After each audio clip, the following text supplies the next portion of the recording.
அன்புள்ள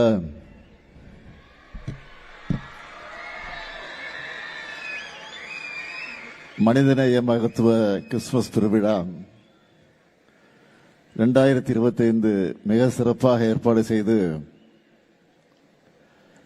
நம் அனைவரையும் இந்த விழாவிலே பங்கேற்க வைத்து மிகுந்த எழுச்சியோடு இந்த விழாவை நடத்தி கொண்டிருக்கக்கூடிய கிறித்துவ நல்லிணக்க இயக்கத்தினுடைய தலைவர், சட்டமன்ற உறுப்பினர் முனைவர் என்னுடைய இனிய சகோதரர் இனிகோ இருதராஜ் அவர்களே, இந்த பெருவிழாவிலே பங்கேற்று சிறப்பித்துக் கொண்டிருக்கக்கூடிய மாண்புமிகு சட்டப்பேரவையினுடைய தலைவர் திரு அப்பாவு அவர்களே, மாண்புமிகு அமைச்சர் பெருமக்களே, சட்டமன்ற முன்னாள் உறுப்பினர் என்னுடைய அன்பிற்கினிய திரு பீட்டர் அல்போன்ஸ் அவர்களே, நாடாளுமன்றத்துடைய குழுவின் தலைவர், திராவிட முன்னேற்ற கழகத்தினுடைய துணை பொதுச் செயலாளர் என்னுடைய அருமை தங்கை கனிமொழி கருணாநிதி உள்ளிட்ட நாடாளுமன்ற சட்டமன்ற முன்னாள் இந்நாள் உறுப்பினர்களே, பேராயர் பெருமக்கள், கார்டினல் கிளேமிஸ் அவர்களே, டாக்டர் ஜார்ஜ் அந்தோணிசாமி அவர்களே, அந்தோணிசாமி சவரிமுத்து அவர்களே, பர்னபாஸ் அவர்களே, சகோதரர் லாசரஸ் அவர்களே, அருட்தந்தை வின்சன் சின்னதுரை அவர்களே, திரு பீட்டர் பால் தாமஸ் அவர்களே, அருட் சகோதரி மரிய பிலோமினா அவர்களே, பேராயர் பெருமக்களே, அருள் சகோதர சகோதரிகளே, முகமது இல்யாஸ் உஸ்மானி அவர்களே, பால பிரஜாபதி அடிகளார் அவர்களே, சரஸ்வதி பிரம்மாச்சாரிய சுவாமி அவர்களே, நெல்லை முபாரக் உள்ளிட்ட தோழமை இயக்கத்தினுடைய தோழர்களே, சிறுபான்மையினர் ஆணையத்தினுடைய தலைவர் அருட்தந்தை ஜோ அருண் அவர்களே, சிறுபான்மையினர் பொருளாதார மேம்பாட்டுக் கழக தலைவர் திரு பெர்னாண்டஸ் ரத்னராஜ் அவர்களே, கிறிஸ்துவ தேவாலயங்களின் தலைமை போதகர்களே, என் பேரன்பிற்குரிய கிறிஸ்துவ சகோதர சகோதரிகளே, கிறிஸ்துவ நல்லிணக்க இயக்கத்தினுடைய தோழர்களே, பத்திரிகை மற்றும் ஊடகத்துறை சார்ந்த நண்பர்களே, உங்கள் அனைவருக்கும் என்னுடைய அன்பான வணக்கம். கிறிஸ்துவ நல்லிணக்க இயக்கம் நடத்தும் இந்த மனிதநேய மகத்துவ கிறிஸ்துமஸ் பெருவிழா மூலமா உங்க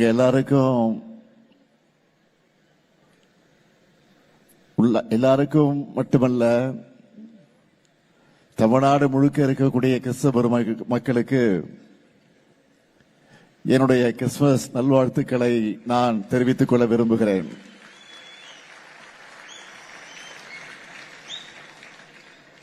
இந்த விழாவை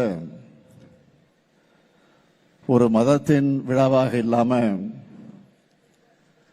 மனிதநேய மகத்துவ விழாவாக கொண்டாடுகிற உங்க எண்ணத்துக்கு என்னுடைய பாராட்டுக்கள், வாழ்த்துக்கள்.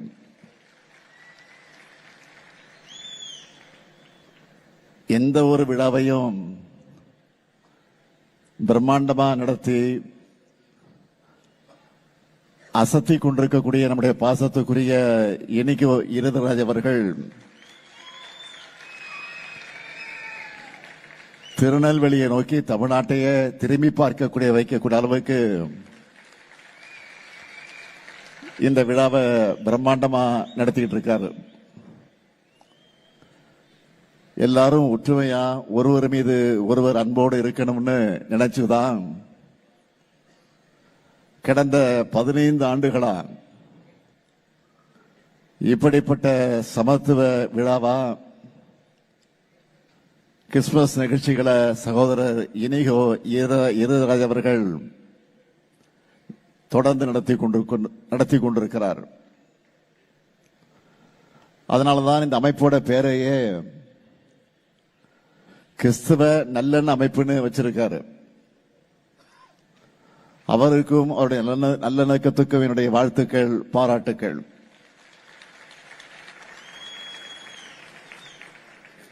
இந்த விழாவில் தென்னிந்திய திருச்சபை திருநெல்வேலி திருவனந்தபுரம் சார்பாக அமைக்கப்பட்டிருக்கக்கூடிய சாராள் தக்கர் கன்வென்ஷன் சென்டர் பிரதான நுழைவாயில திறந்து வைக்கக்கூடிய வாய்ப்பை பெற்றமைக்கு நான் உள்ளபடிய பெருமை அடைகிறேன். ஏன்னா தன்னுடைய வாழ்நாளில் இந்தியாவுக்கு வராமலே தன்னுடைய சகோதரி எழுதின கடிதம் மூலமா இங்கே நிலவின பிற்போக்குத்தனங்களை அறிந்து அதனை போக்க கல்வி எனும் அறிவொளியை வழங்கின மாற்றுத்திறனாளி பெண்தான் சாராள் தக்கர் அவர்கள். தென் தமிழ்நாட்டில் ஏராளமான பெண்கள் படிச்சு கல்வி அறிவு பெறுவதற்கு அடித்தளமா இருக்கிறது இந்த சாராள் தக்கர் போன்ற கல்லூரிகள் தான். கிறிஸ்துமஸ் விழா என்பது தேவாலயங்கள்ல மட்டுமல்லாம தெருக்கல்ல, வீதிகள்ல, பணியிடங்கள்ல கொண்டாடப்படக்கூடிய விழாவா இருக்கு. கிறிஸ்துமஸ் விழா என்பது நம்பிக்கையை விதைக்கக்கூடிய விழாவா, பரிவு காட்டும் விழாவா, அமைதிக்கு வழிகாட்டும் விழாவா, மகிழ்ச்சியை கொண்டாடும் விழாவா இருக்கு. அதனாலதான் மதங்களை கடந்து அனைத்து மக்களும் கிறிஸ்துமஸ் நாள்ல வாழ்த்துக்களை பகிர்ந்துக்கிறாங்க. அன்பு நெறியை பண்பு நெறியா வளர்த்தெடுக்கிறது தான் கொண்டாட்டங்களோட அடிப்படையா இருக்கணும்.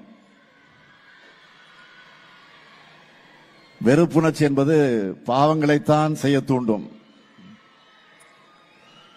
ஆனால் அன்பு என்பது அத்தனை பாவங்களையும் போக்கும். அப்படிப்பட்ட அமைதியான அன்பான சமுதாயத்தை, சகோதரத்துவ உணர்வுமிக்க சமுதாயத்தை கட்டமைக்க வேண்டிய கடமை நம்ம எல்லோருடைய கடமையாக அமைந்திருக்கிறது. இதுதான் இன்றைய இந்தியாவுக்கு தேவை. இந்துக்களும் முஸ்லிம்களும் கிறிஸ்துவர்களும் ஒரு தாய் வைத்து பிள்ளைகளாக வாழணும்.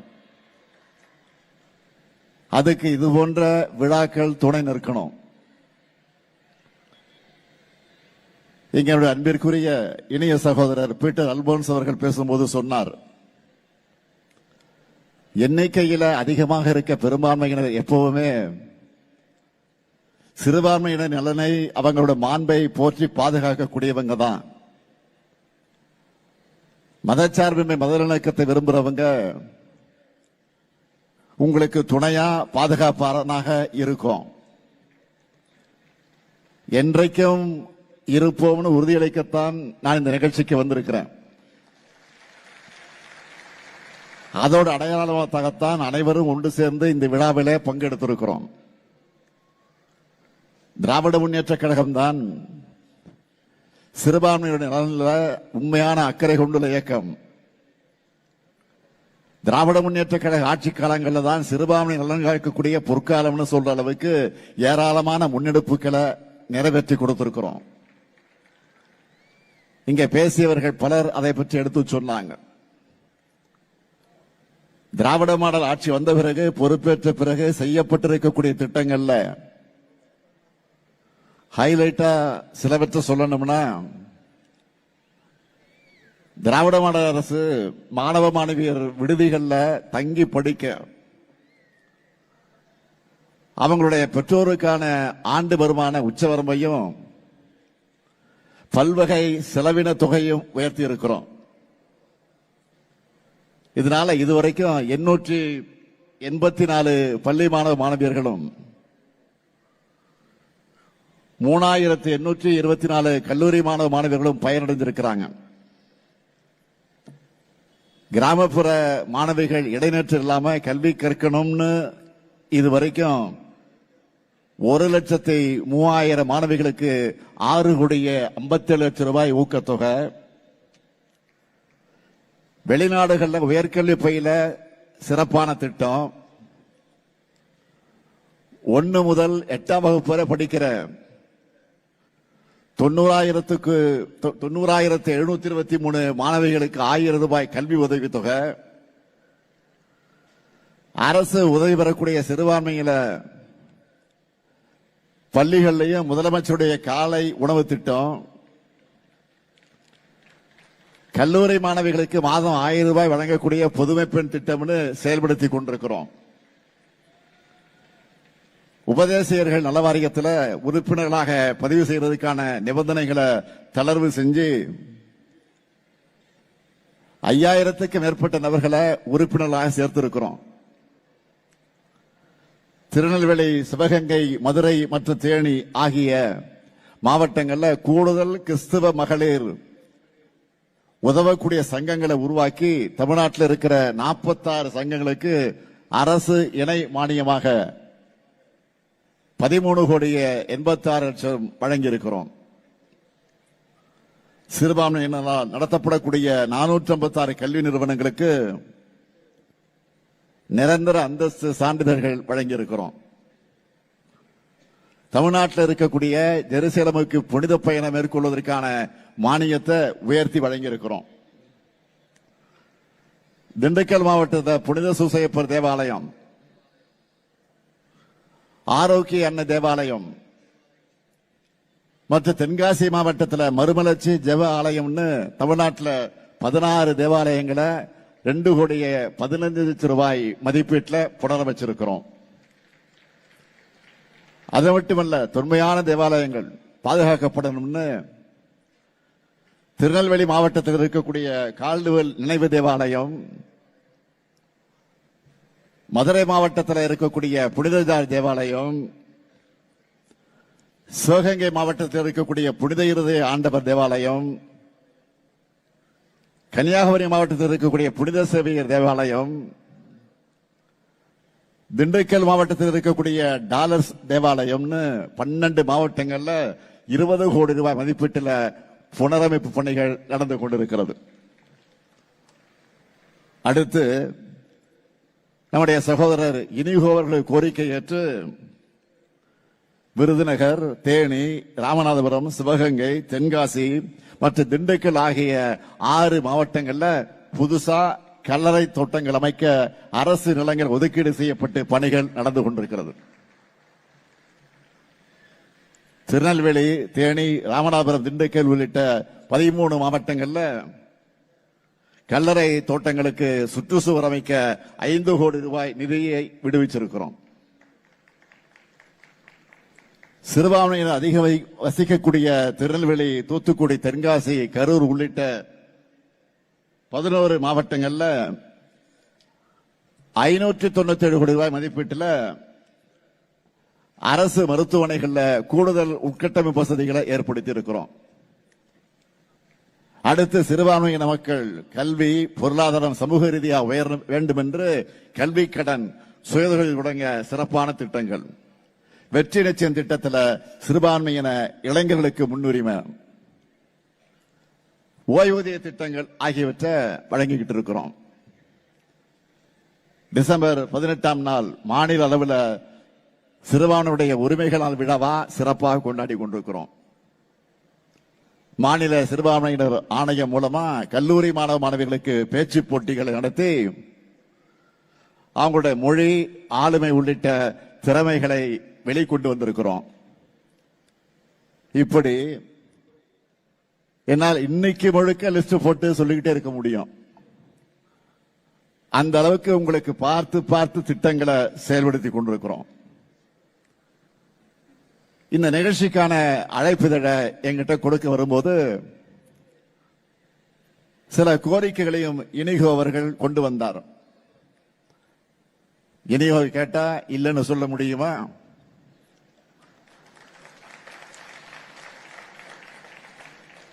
ஆக அந்த கோரிக்கைகள் எல்லாம் பரிசீலித்து அதிகாரிகளுடன் விவாதித்து அந்த அடிப்படையில் முதல் அறிவிப்பாக நான் இங்கு அறிவிக்க விரும்புவது,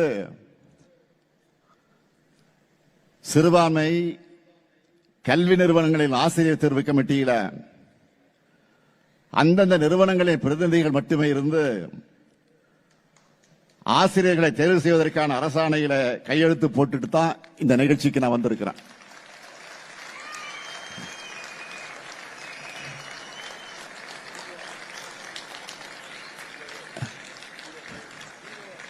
இரண்டாவது அறிவிப்பு, ராமநாதபுரம் மாவட்டம் கடலாடி வட்டம் மூக்கையூர் கிராமத்தில் இருக்கிற தொன்மை வாய்ந்த புனித யாக்கோபு தேவாலயம் 1,42,00,000 ரூபாய் மதிப்பீட்டில் புனரமைக்கப்படும்.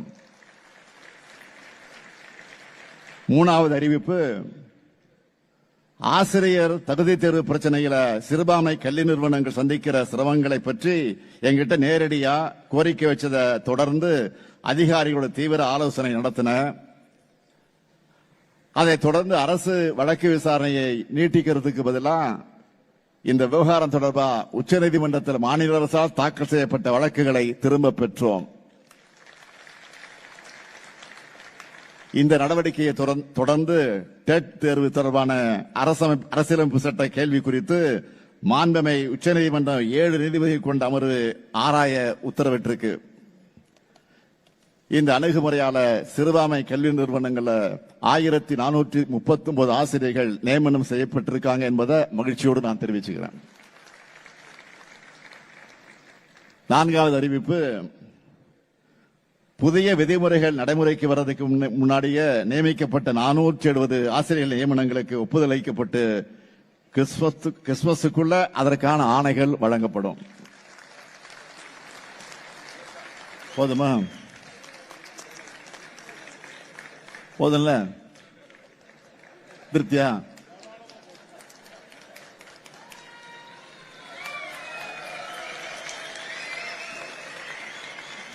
இப்படி எல்லா மதங்கள் சார்ந்தும் எந்த பாகுபாடு இல்லாமல் கோரிக்கைகளை நிறைவேற்றுறோம், திருப்பணிகளை செய்கிறோம். இதுக்கு தமிழ்நாட்டு மக்களான நீங்க எல்லோரும் பக்கபலமாக இருக்கீங்க. இதுதான் சிலருடைய கண்களை உறுத்துது. எப்படி தமிழ்நாட்டில் அமைதியை சீர்குலைக்கலாம், இங்க ஒண்ணுக்குள்ள ஒன்னா பழகிற மக்களை எதிரிகளாக பிரிச்சு வைக்கலாம்னு பலர் யோசிக்கிறாங்க. ஆனா ஆன்மீகத்தின் பேரால சில அமைப்புகளை அழைத்து செல்ல நினைக்கக்கூடிய வழி வன்முறைக்கான பாதை என்பதை தமிழ்நாடு உணர்ந்திருக்கு. இங்க ஒரு கோயில்ல திருவிழா நடந்தா அங்க வர மக்களுக்கு முஸ்லீம் மக்களும் கிறிஸ்துவ மக்களும் உணவு மோர்னு கொடுப்பாங்க. வேளாங்கண்ணி தேவாலயத்திற்கும் பக்கத்து வீட்டில் நடக்கிற கிறிஸ்துமஸ் நிகழ்ச்சிக்கும் இந்துக்கள் போவாங்க.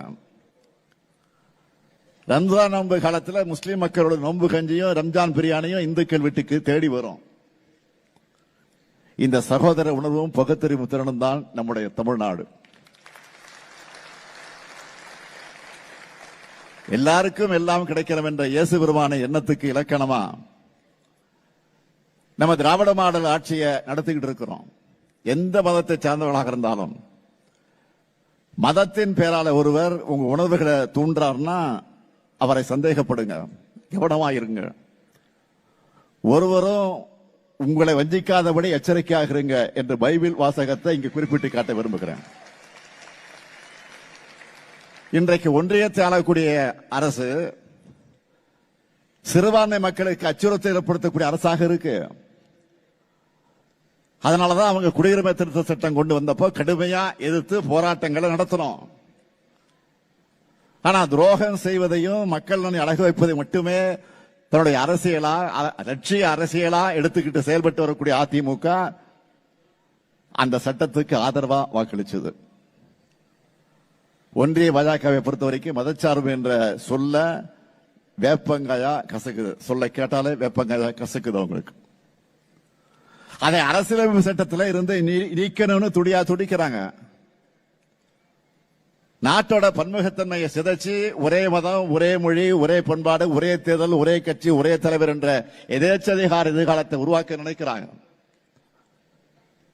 தமிழ்நாட்டிலையும் தங்களுடைய பிளானை செயல்படுத்த நினைக்கிறாங்க.